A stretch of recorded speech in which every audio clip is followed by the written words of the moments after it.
Shekhar. I'm an environmental and climate journalist, and I've been covering environmental conflicts, climate conflicts for the last 8 to 10 years.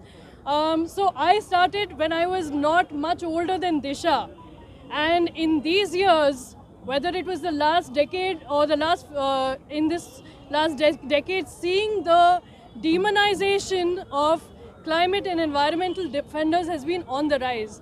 In this last 6 years, I've been having, everyone is having to take Gelusil because of the amount of anxiety of which person is going to get arrested the next day. We don't know who's going to get picked up, locked up.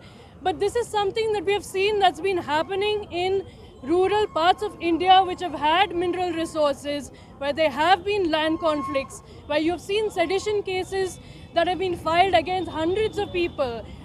Youngsters being locked up because they're protesting against their lands, their forests, their natural resources being taken away, against police violence. This is something that we've been seeing over the last 6 years being really stepped up.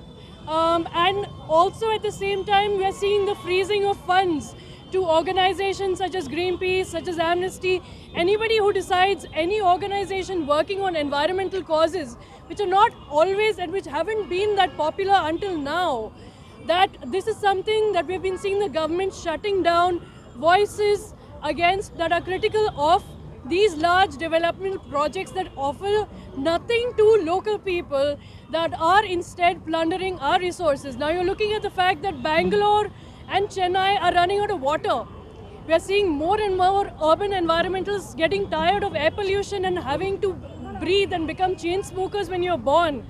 So we are seeing more young activists who also understand it. For me, Fridays for Future, seeing that in India and seeing young people awaken to it is a serious beacon of hope, because otherwise we weren't engaged in these issues. We don't look around us. We always expect that activists somewhere far away will fight for it.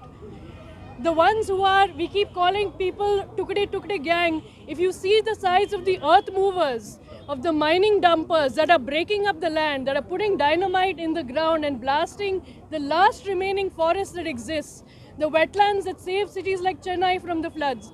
This is what these activists are fighting for, right? This is what youngsters like Disha are fighting for. This is what we're raising our voices for. And then them being asked to be, or them being accused of being seditious or treasonous for what? For a toolkit. The tool here is that anonymous walrus logo that you will see in a Google document.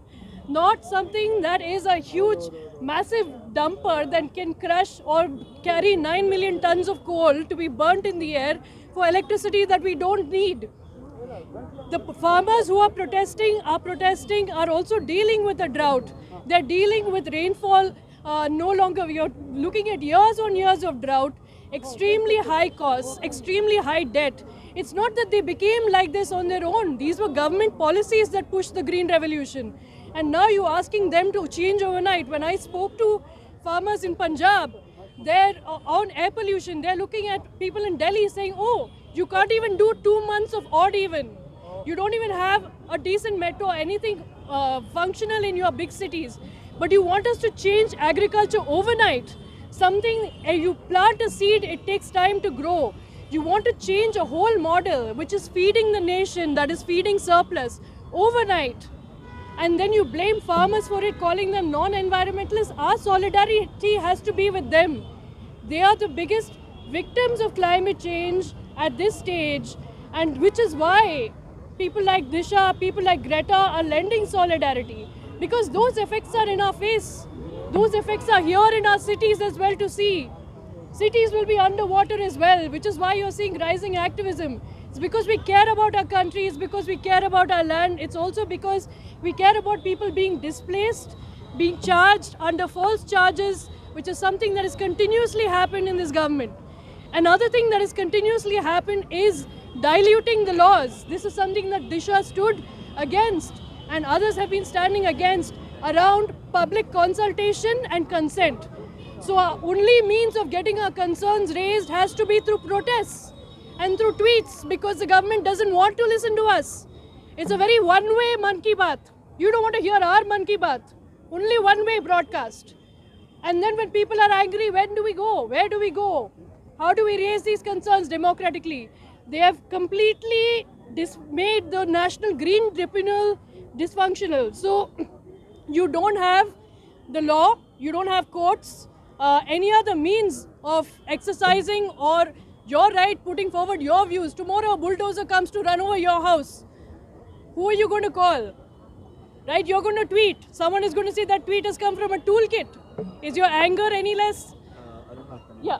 So on that, look at who the bulldozers, look at their toolkits. The toolkits are the police, the toolkits are laws such as UAPA, sedition, which are used to lock behind others.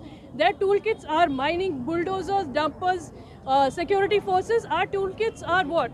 Tweets, campaign videos, songs, solidarity.